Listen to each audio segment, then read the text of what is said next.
ብልጽግና ፓርቲ ኢኮኖሚው ያደገ መሆኑን ይነግረናል። ኢኮኖሚው ለማን ያደገው የሚለውን ጥያቄ ሁላችንም መጠየቅ አለብን። ለባለስልጣናቱና ልጆቻቸው ወይስ ለተለት ለምንኖር ኢትዮጵያውያንና በልተን ማደር ላልቻለን ዜጎች? ስራ የማይፈጥር እድገት እውነተኛ እድገት ነው ብለን አናምንም። መደመር ብላችኋል። መደመር መጽሐፉን አንብበናል። መደመር ማለት ከምዕራፍ ወደ ምዕራፍ ሲሸጋገር የተጣራሱ ሀሳቦች የሚያቀርብ መጽሐፍ ነው። ሲጀመር የኢትዮጵያ ሕዝብ የላብራቶሪ አይጣችሁ ነው ወይ? ኢትዮጵያስ የእናንተ ቤተ ሙከራ ናት ወይ የሚለውን እንድትመልሱልን እንፈልጋለን። ሀገረ መንግስት ጋርም ሀገረ መንግስት ምን እንደሆነ የምታውቁ አይመስለንም። በተግባራችሁ ተደጋጋሚ ስላረጋገጫችሁት ወጣትም ስለወጣት ትጠቅሳላችሁ። ለወጣቱ የስራ እድል የወጣት ሀገር አድርገናታል። ስለ የትኛው ወጣት ነው የምታወሩት? በጦርነት ስላስገደላችሁት እያስገደላችሁ ስላላችሁት ወጣት ነው የምታወሩት? እሱንም ክሊር አድርጉልን። ምክንያቱም ባለፉት አመታት ለጦርነት የዋለው ገንዘብ እንኳን ሲተመን አሁን ህዝብ ዳቦና የቤት ኪራይ መክፈል አቅቶ የሚያኖር ሀገር አይደለም መኖር የነበረባት። በቢሊዮን የሚቆጠር ዶላር ነው ለጦርነት ያዋላችሁትና ስለ የትኛው ወጣት ነው የምታወሩት? ስለ ልዩ አጋርነትም አናነሳም ብላችኋል። አሁን ያሉ ባለሀብቶቻችሁ ስርዓት ሲቀየር ይኖራሉ ወይ? ትክክለኛ የሀብት ባለሀብት ናቸው ወይ የሚለውን እንድታነሱልን እንፈልጋለን።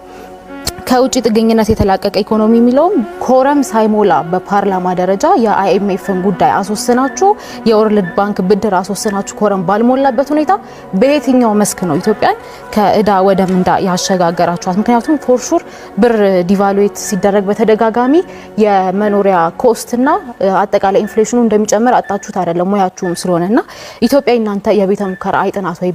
በምዕራፍ እንኳን ሲከፋፈል የተጣረሰ ሀሳብ የሚያቀርብ መጽሐፍ የጻፉ ፕሬዝዳንት ይዛችሁ ኢትዮጵያን መርተናታል የምትሉት በምን አይነት መስፈርት ነው የሚለው እንድትመልሱልን እንፈልጋለን።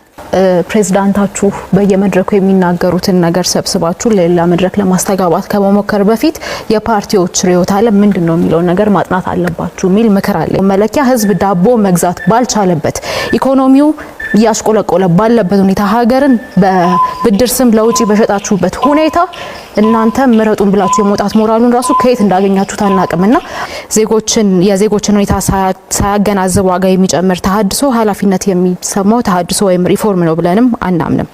ምርታማነት ሳይኖር መበደር ልማት አይደለም፣ ቀውስን ለሌላ ጊዜ ማስተላለፍ ነው። በዚህ መንግስት ስር የዋጋ ግሽበት የግዢ ኃይልን አሽቆልቁሏል። የህዝብ ዕዳ ጨምሯል።